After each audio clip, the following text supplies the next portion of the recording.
गणेश जी की स्कंद षष्ठी है। स्कंद छठ होती है, षष्ठी होती है। ये भादों के पावन महीने में पूरे वर्ष में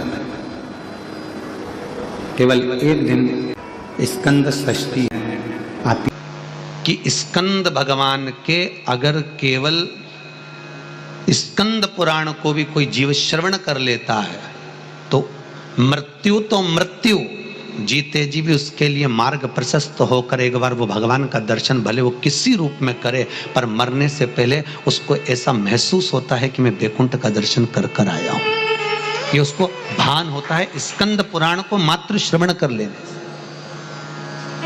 मात्र श्रवण। स्कंद भगवान का पूजन करा, भगवान शंकर का शिवलिंग बनाया, शंकर भगवान के गणेश जी को और स्कंद देव को बिठाकर पूजन किया। इतना पूजन करा विश्वामित्र और सत्याव्रत ने, इतना पूजन करा, भगवान विष्णु ने कहा नया रास्ता बना दिया जाए। विश्वामित्र जी ने धर्म से स्कंद देव से कहकर एक मार्ग का निश्चय किया। उस मार्ग पर राजा सत्याव्रत चलकर जाने लगे। जब थोड़ी दूर पर राजा सत्याव्रत पहुंचते से उसी समय पर इंद्र को जलन होने लगी कि जीते जी तो कोई आ ही नहीं सकता, तो ये मरा हुआ ये जीते जी कैसे आ गया। इतने में इंद्रदेव ने उसी समय राजा सत्याव्रत को ऊपर से नीचे धक्का मार दिया। धक्का दिया, राजा सत्याव्रत नीचे आ गया। बैकुंठ के मार्ग से धक्का देकर राजा सत्याव्रत को नीचे फेंक दिया। राजा सत्याव्रत ने विश्वामित्र जी से कहा मेरा तप, मेरी साधना और स्कंद देव ने मुझे मार्ग दिया, इसके बाद भी इसने नीचे क्यों फेंका? मैं नहीं जानता, पर तू चिंता मत कर। विश्वामित्र जी ने कहा फिर स्कंद देव की पूजन कर। महाराज, एक बेलपत्री एक तुलसी, एक बेलपत्री एक तुलसी, एक बेलपत्री एक तुलसी स्कंद देव को चढ़ाया गया। और जब बेलपत्र और तुलसा चढ़ाया गया, स्कंद देव प्रसन्न हो गए महाराज। और प्रसन्न होकर कहा, भगवान नारायण को याद किया। भगवान विष्णु ने कहा मांगिए क्या चाहिए। स्कंद देव ने कहा एक काम करो, बैकुंठ तो दुनिया जाती है, इनके लिए अलग बैकुंठ का निर्माण करा जाए, अलग से बैकुंठ बनाया जाए। बैकुंठ लोक और मृत्यु लोक के बीच में एक बैकुंठ बना दिया गया और उस बैकुंठ पर मार्ग प्रशस्त करा सत्याव्रत के लिए। जब राजा सत्याव्रत के लिए मार्ग प्रशस्त करा, तब भगवान विश्वामित्र को लगा कि बैकुंठ तो हवा में टंग रहा, कहीं वापिस सत्याव्रत ऊपर चढ़ा और नीचे गिर गया तो करा क्या जाए। तब भगवान विश्वामित्र जी ने उसी समय पर एक बड़ा सा खंबा ले जाकर उस बैकुंठ में लगाया। खंबे को लगाया, सत्याव्रत ऊपर गया। जाने के बाद जैसे सत्याव्रत ने प्रणाम करा, प्रणाम करते ही बैकुंठ का दर्शन करते ही एक अश्रु उस खंबे पर गिरा। उस खंबे पर गिरते ही वो अश्रु के खंबा स्पर्श होने से नारियल का वृक्ष प्रकट हो गया। भगवान उसी समय माता पार्वती ने कहा स्कंद देव, भले लोग गणेश जी का पूजन करे, प्रथम गिनती में गिने, पर तू हर कलश के ऊपर तू ही विराजमान मिलेगा। और स्कंद देव उस नारियल के रूप में विराजमान हो गए महाराज। उसके लिए बैकुंठ का रास्ता दूसरा बना दिया जाएगा और वो जीते जी बैकुंठ जीते जी। आज स्कंद षष्ठी है, तो आज के ही दिन, स्कंद षष्ठी के ही दिन, एक बेलपत्र, एक दुर्वा, एक श्वेत पुष्प, सफेद फूल, स्कंद भगवान का जो स्थान है, स्कंद भगवान का जो स्थान है, उस स्थान पर एक बेलपत्र, एक दुर्वा, एक श्वेत पुष्प चढ़ाकर जल की धार को स्कंद बाबा पे समर्पित करते हुए शिवलिंग पर अगर समर्पित किया जाता है तो कितना भी, चाहे परिवार में विवाद चल रहा हो, चाहे परिवार में विवाद चल रहा हो, चाहे रिश्तेदारों में विवाद चल रहा हो, चाहे आपस में विवाद चल रहा हो, स्कंद षष्ठी के दिन अगर जल स्कंद भगवान का नाम लेकर समर्पित किया जाता है आज के दिन, तो परिवार में वापिस प्रेम बढ़ जाता है और परिवार टूटने से बच जाता है। इतना नियम स्कंद षष्ठी का, इतना क्रम शिव महापुराण के अंतर्गत है। आप सभी बड़े धनभागी हैं, बड़े किस्मत वाले हैं और बड़े भाग्यशाली हैं। शिव जी की बड़ी कृपा आप सभी पर है। दुर्वा जो उत्पन्न हुई है, इसमें इतना बल कहां से आ गया? शंकर भगवान बोले रहे, ओ इंद्र, तुम्हारे अमृत से भी बड़ी प्रबल है ये दुर्वा। जिस समय पर अमृत का कलश निकला उस अमृत के कलश को देवता लेकर जा रहे थे। ले जाते राक्षसों से छुड़ाकर सबसे पहले इन्होंने समुद्र के किनारे पर उसको छुपाया। उस जगह पर भगवान विष्णु की जंघा के रोम पड़े थे जिससे दुर्गा उत्पन्न हुई थी। उस दुर्गा पर इस कलश को रखा। रखते ही एक देवता ने उसके उठाकर देखना चाहा तो उसमें से थोड़ा सा भाग अमृत का नीचे गिर गया जो दुर्गा पर पड़ गया। और आगे गए, फिर इसको छुपाया, वहां भी दुर्गा थी। फिर और आगे गए, वहां भी दुर्गा थी। सुनिंद्र, तेर को जो अमृत मिला तूने एक बार में पिया। ब्रह्मा को जो अमृत मिला वो ब्रह्मदेव ने एक बार में पिया। वरुण को जो अमृत मिला वो एक बार में पिया। पर इस दुर्गा को जो अमृत मिला वो 5 बार मिला। इसलिए पंच दुर्गा लेकर तू गणेश के पास जा और उसको दे, क्योंकि ये 5 अमृत के कुंड से भी प्रबल है। ये 5 अमृत के कुंड से भी प्रबल है। लेकर जा तू ये दुर्गा। और इंद्र ने दुर्गा दी, गणेश जी को खिलाई। जैसे खिलाई, गणेश जी के भीतर की जो अग्नि थी वो समाप्त हो गई। तकलीफ किसकी जिंदगी में नहीं आती? भगवान राम के जीवन में भी दुख आया, भगवान कृष्ण के जीवन में भी दुख आया। तकलीफ किसको नहीं आती? सबको।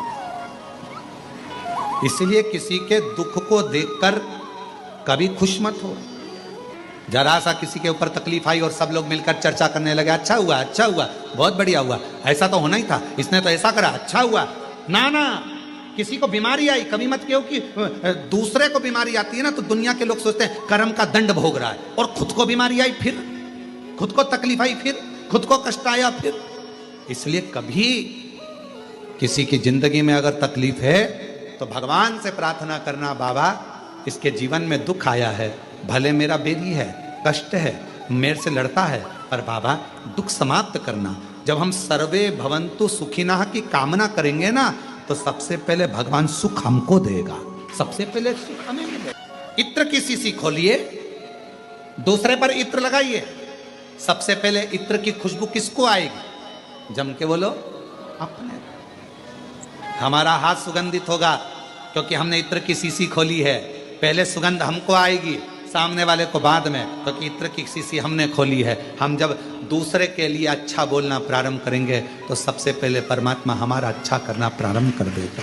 अच्छा महाराज का शिव महापुराण वर्णन करती है, किसी भी छठ के दिन, चाहे अंधेरी की छठ हो, चाहे उजाले की छठ हो, अगर कडानंद कार्तिकेय जी महाराज का नाम लेकर 6 बेलपत्र पर 6 दुर्वा, 6 पुष्प, 6 अक्षत के दाने रखकर कडानंद कार्तिकेय बाबा स्मरण करकर, शिवलिंग की जो जलाधारी है, जलाधारी पर जहाँ शुक सुंदरी का स्थान है उसी के पास में कार्तिकेय जी का स्थान है। किसी भी छठ पर यदि आप बाबा को वो बेलपत्र, वो दुर्वा, वो पुष्प, वो अक्षत का दाना स्कंद भगवान का नाम ले, कार्तिकेय बाबा का नाम लेकर यदि समर्पित करते हैं, जिंदगी में कितना भी कर्जा हो, कर्जा 3 महीने के अंदर समाप्त होता ही। साथ में आपका परिश्रम, साथ में आपकी मेहनत और आपकी दृढ़ता। लोग सोचते हैं कि हमने शंकर जी को बेलपत्र समर्पित कर दी, कर्जा चुकेगा, पर साथ में मेहनत भी करना।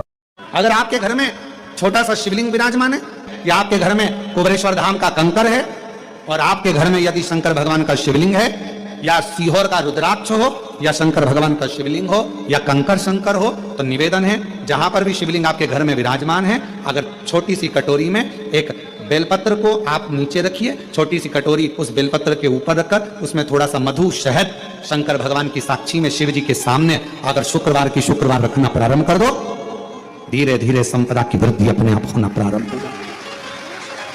मधु। इसलिए आज भी नियम है, जिसके घर में संपदा की कमी होती है, जिसके घर में कर्जा बढ़ जाता है, लक्ष्मी नहीं आती, बहुत टेंशन की जिंदगी जीता है मनुष्य, व्यापार चल नहीं रहा, बहुत तकलीफ का जीवन चल रहा होता है, तो आज भी नियम है महाराज कि सोमवार, शुक्रवार, ये 2 बार ऐसे हैं, इन 2 बार को यदि कटोरी में थोड़ा सा शहद रखकर, मधु रखकर यदि लक्ष्मी जी का स्मरण किया जाए और माता लक्ष्मी जी का स्मरण कर एक लाल पुष्प उस कटोरी के सम्मुख में माता लक्ष्मी का नाम लेकर रखा जाए, और बाद में वही शहद, वही मधु और वही पुष्प शुक्रवार के दिन पूजन करें, शनिवार के दिन उस मधु का, उस पुष्प का विसर्जन करें, सोमवार के दिन पूजन करें लक्ष्मी जी का स्मरण कर, और मंगलवार के दिन अगर विसर्जन करें, 5 या 7 सोमवार या शुक्रवार को यदि आप मधु का भोग लक्ष्मी जी को लगाना प्रारंभ कर दें, शिव का नाम स्मरण कर, तो उसके घर में कभी संपदा की कमी नहीं होती, लक्ष्मी उस संपदा को। तो यदि नारायण भगवान को भी प्रसन्न करना है तो मुख से क्या कहना पड़ेगा? नमस्तुभ्यम कहते हैं तो आपको लगता होगा कि शंकर भगवान खुश होते हैं, पर शिव महापुराण की कथा कहती है श्री शिवाय नमस्तुभ्यम जब हम बोलते हैं ओम नमः शिवाय जब हम बोलते हैं, नमः शिवाय जब हम बोलते हैं, शंकर जी को एक लोटा जल जब हम चढ़ाते हैं, तो शिव जी से ज्यादा प्रसन्न भगवान नारायण हो जाते हैं, भगवान विष्णु को। तो यदि नारायण भगवान को भी प्रसन्न करना है तो मुख से क्या कहना पड़ेगा? श्री शिवाय नमस्तुभ्यं।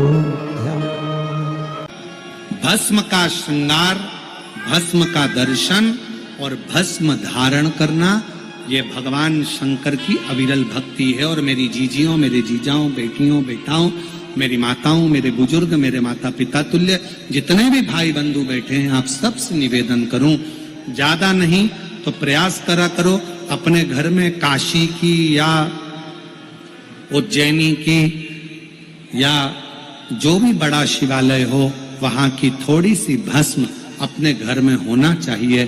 क्यों?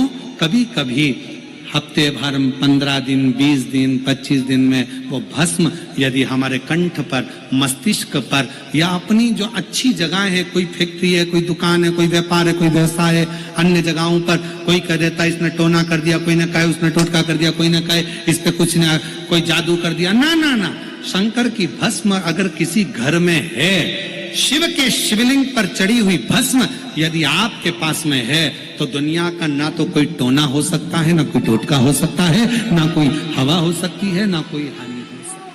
शिव भस्म में वो बल हो, शिव भस्म। शंकर के भस्म का दर्शन, भस्म का श्रृंगार का दर्शन, शिव की चढ़ी हुई भस्म का स्पर्श, या शिव महापुराण की कथा कहती है कोई अपने मस्तक पर यदि भस्म धारण कर कर जा रहा हो, शंकर की भस्म लगाकर जा रहा हो, उसके मात्र मुखाग्रविंद का दर्शन या उसके शरीर से हवा स्पर्श कर कर भी अगर हमारे शरीर को छू जाती है तो भी हमारा कल्याण निश्चित हो जाता है। भस्म का इतना प्रभाव शिव पर चढ़ी। श्री नारद ने भगवान शंकर को प्राप्त करने के बताए हैं। उसमें पहला सूत्र है त्रिपुंड धारण करना, और त्रिपुंड भगवान देवाधिदेव महादेव को लगाकर, भगवान शंकर को समर्पित कर कर उस त्रिपुंड को अपने मस्तक पर धारण। सत्यम शिवम, जम के बोलो तीसरा सुंदर। जब जीवन में सत्य अगर प्राप्त हो जाता है तो शिव अपने आप मिल जाता है, और अगर शिव मिल गया तो जीवन अपने आप सुंदर बन जाता है। उस जीवन को सुंदर बनाने के लिए हमको कहीं जाने की जरूरत नहीं पड़ती। जीवन की सुंदरता परमात्मा का भजन। मैंने तेरे ही भरोसे, ओ बाबा तेरे ही भरोसे, हवा बिच उड़ती जावांगी, बाबा डोर हटो छठिया में लटी जावा।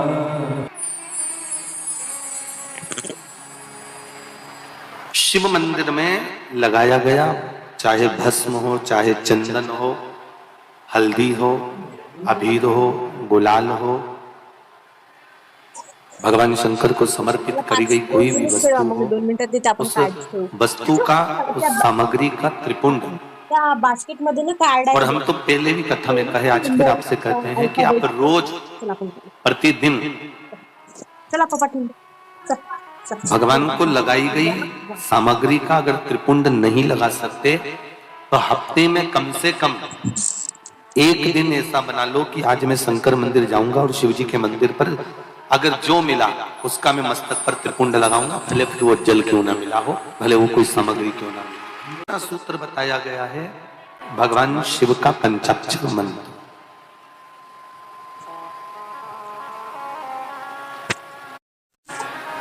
देवऋषि नारद कहते हैं ये दूसरा सूत्र है। इस दूसरे सूत्र में भगवान के पंचाक्षर मंत्र की मूलता कर नमः शिवाय, नमः शिवाय, ये पंचाक्षर मंत्र, जब इसमें ओम को जोड़ दिया जाता है तो ये षडाक्षर मंत्र बन जाता है, अक्षर मंत्र बन जाता है। स्त्रियां, नारियां, माताएं जब भी मंत्र का जाप करती है ना, जब भी षडाक्षर मंत्र का जाप करती है तो वो पंचाक्षर से चालू करती है। स्त्रियों को, नारियों को, माताओं को जब भी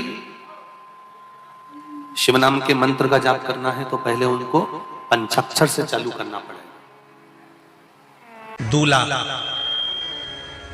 दरवाजे पर जब आता है, मटकी में जो दिया लगाया जाता है, सालियों लेके खड़ी होती है कन्याओं, वो मटकी में एक बत्ती का दिया लगता है कि 4 बत्ती का लगता है?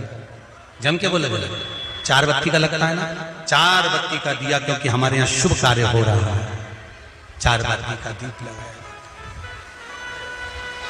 तुम्हारे यहाँ प्रतिदिन घर में आरती करते होगे तो जो घी के डब्बे में भींगी भींगाई बत्ती रखी रहेंगी उसको निकाल के धर देते। बोलो सही है गलत है? निकाल के धरी, माचिस से लगाई, तन मन धन सब कुछ तेरा, और आरती कर कुरा के, घंटी बजा के, भोग लगा के, शक्कर रख के भगवान को प्रणाम करके चली जाती। अब तुम्हारे यहाँ सत्यनारायण भगवान की तुमने कथा करवाई तो जो घी की बत्ती लगी वो तो लगी, उसके अलावा एक दिए में कपूर अलग से लगाया। मतलब कितनी बाती हो गई? एक घी की हो गई, एक कपूर की आरती हो गई। जजमान लोग यहाँ आरती करते हैं, उसके बाद में कपूर फिर जला देते हैं। उसका कारण क्या? अधिकता में फल प्राप्त करना, अधिकता में फल देना।